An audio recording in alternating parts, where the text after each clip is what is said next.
Informer, décrypter, raconter. Mesdames et messieurs, vous êtes bien sur Télé Sud, Canal 45. C'est un nouveau numéro d'entretien du jour. Alors aujourd'hui, nous aborderons un sujet qui nous intéresse tous. Comment protéger son œuvre, ou pour mieux le dire, sa propriété intellectuelle. Et pour en parler justement, nous avons avec nous le directeur général de l'OAPI, l'Organisation africaine de la propriété intellectuelle, Denis Bohosso. Denis Bohosso, merci et bienvenue. Bonjour. Voilà. Pour débuter, nous allons tout d'abord définir ce qu'on entend réellement par propriété intellectuelle. Quelles sont les véritables missions de l'OAPI? Oui, merci de l'opportunité que vous nous donnez de présenter un peu la mission de l'OAPI à travers les objets que nous protégeons. Pour répondre directement à votre question, la propriété intellectuelle, il faut le dire d'emblée, il ne faut pas avoir peur de ce jargon. Il s'agit d'un système de valorisation de l'intelligence humaine.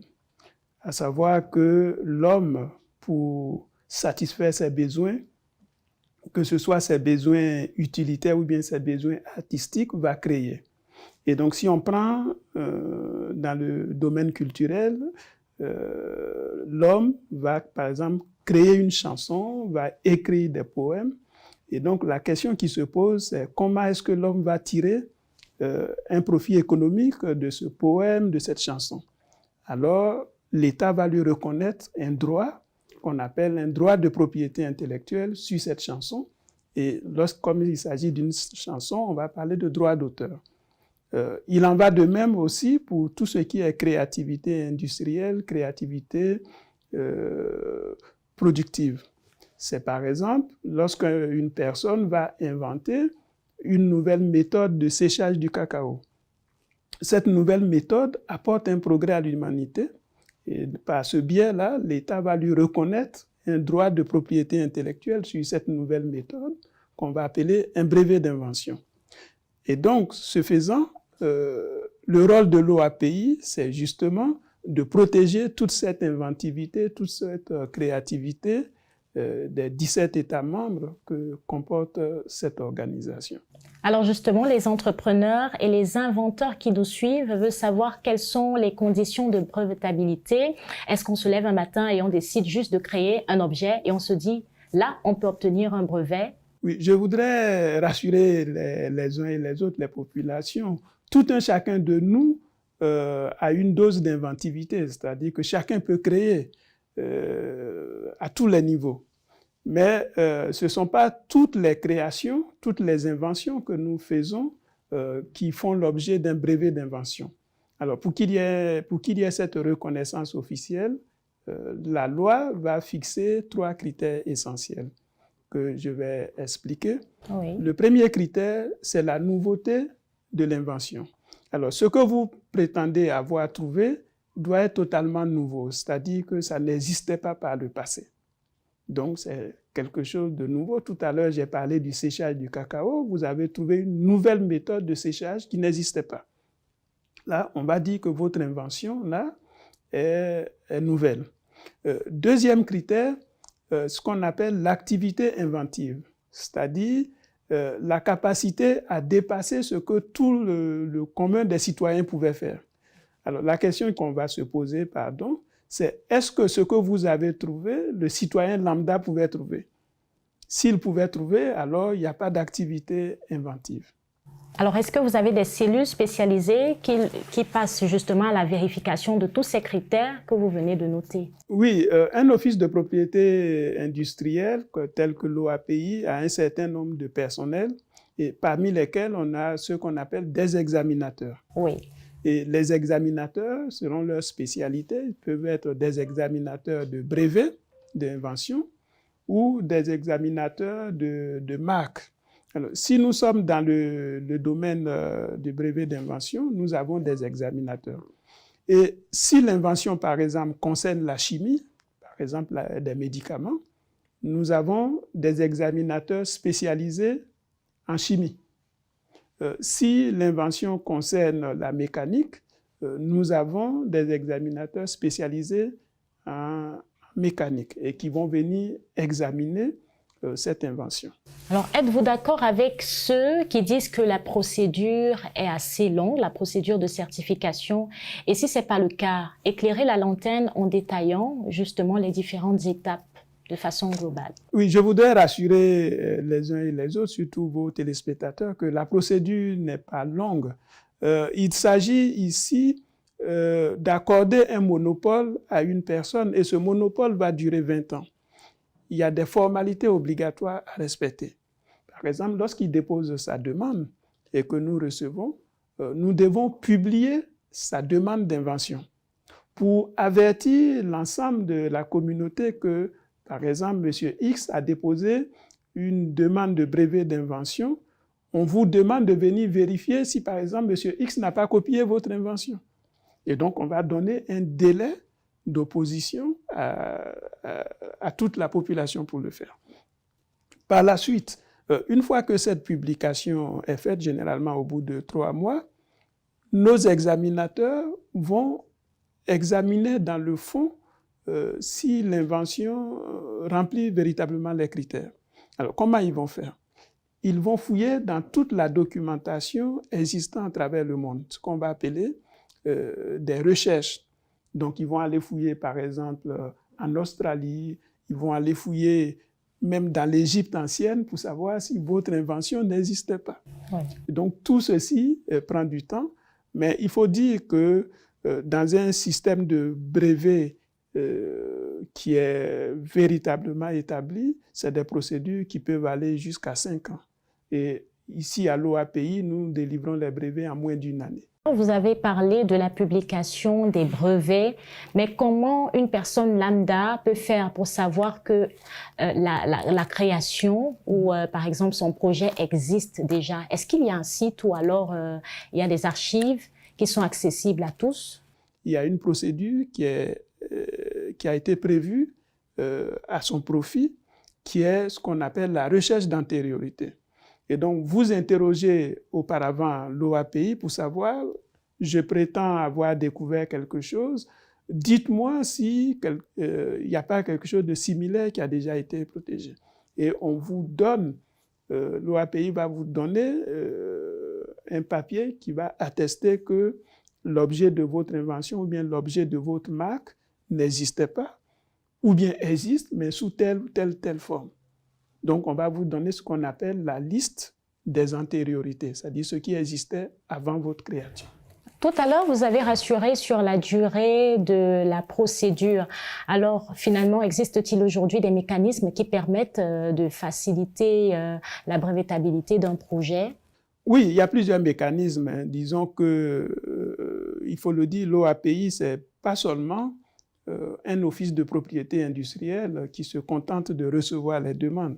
L'OAPI subventionne les demandes de brevets d'invention de nos populations qui sont économiquement faibles. Et c'est une subvention qui va couvrir pratiquement 80% des taxes et sur une période de 5 ans. Autre appui financier, c'est lorsque l'invention a été brevetée, l'OAPI apporte également des appuis pour transformer cette invention en un produit sur le marché. Ces derniers mois, est-ce qu'il y a eu une modification de la taxe, surtout pour les petites et moyennes entreprises? Il faut dire que l'OAPI fait partie des offices les moins chers en termes de tarification. Mais on ne peut pas se contenter de cela. Nous sommes à l'écoute des usagers qui ont estimé que les tarifs pratiqués n'étaient pas à leur portée. C'est la raison pour laquelle, dans le domaine des brevets d'invention, nous accordons directement des subventions. Par exemple, au lieu de payer à peu près 590 000 francs de taxes de dépôt et de publication, l'inventeur économiquement faible va payer autour de 23 500 francs sur les 600 000 à payer. Dans le domaine des marques de produits ou de services qui sont beaucoup utilisées par les entreprises, depuis le 1er janvier 2022, l'OAPI a baissé ses tarifs qui sont passés de 450 000 francs pour une marque en couleur à 360 000 francs pour la même marque en couleur. Donc, ce qui veut dire que nous sommes à l'écoute des entreprises et de nos de nos compatriotes. Vous qui êtes l'organe par excellence de la certification des inventions, pouvez-vous nous dire où se situe le Cameroun en matière d'innovation? Il faut dire que chaque année, en tant qu'office de propriété industrielle de 17 pays, nous recevons environ 600 demandes de brevets par an. Et sur les 600 demandes de brevets, nous avons à peu près entre 150 et 160 qui proviennent directement des États membres. Et donc, la place de chaque État membre dans ces statistiques se fait sur la base de ce que nous appelons des demandes résidentes. Et donc, sur les demandes résidentes de brevets d'invention, puisque vous citez un pays, le Cameroun fait partie des 3 premiers déposants de brevets de demande d'invention. Donc, selon les années, elle occupe la première place ou la deuxième place. Mais c'est beaucoup plus la première place ces 5 dernières années. Donc, nous avons aussi d'autres titres de propriété industrielle, tels que les marques, pour lesquels le Cameroun n'est pas beaucoup performant. Je crois que c'est la Côte d'Ivoire qui arrive en tête de ce titre-là. Nous avons d'autres titres moins connus, tels que les non commerciaux, où c'est le Sénégal qui arrive carrément en tête. Alors, vous êtes à la tête de cette organisation. Qu'est-ce qui est prévu dans votre agenda? En tant qu'agence de développement, l'autre ambition de l'OAPI, c'est de faire en sorte que nos compatriotes, que les États membres utilisent le système de la propriété intellectuelle comme outil de développement. Et donc, si vous permettez, je peux développer juste cet aspect. C'est par exemple la capacitation de nos compatriotes à développer, par exemple, des technologies endogènes. Nous devons transformer le manioc, nous devons développer des technologies endogènes pour transformer le manioc. Nous devons accroître la valeur commerciale des produits sur les marchés. Nous devons les labelliser, tels que les indications géographiques, les marques collectives. Donc voilà un peu ce qui est dans l'agenda de l'OAPI, faire en sorte que ce soit un véritable office au service du développement des États. Notre prochain entretien portera certainement sur le Salon africain de l'invention et de l'entreprise innovante qui se tiendra donc du 24 au 26 juillet 2023. Ça sera du côté d'Abidjan en Côte d'Ivoire. Mais déjà, pouvez-vous nous donner les objectifs de ce salon et qui sont les principales cibles? Le Salon de l'invention et de l'entreprise innovante a pour objectif justement de mettre en lumière la capacité inventive de nos compatriotes et également la capacité des entreprises à utiliser les inventions et innovations de nos compatriotes pour créer de la valeur, pour mettre des produits sur le marché. Et donc, ce salon est avant tout une vitrine du savoir-faire de nos compatriotes, mais également un appel à nos compatriotes à innover davantage. Et au-delà de ce salon, vous me donnez l'opportunité aussi de parler d'une autre activité qui aura lieu au dernier trimestre de cette année. Oui. Ce sont les awards de la marque.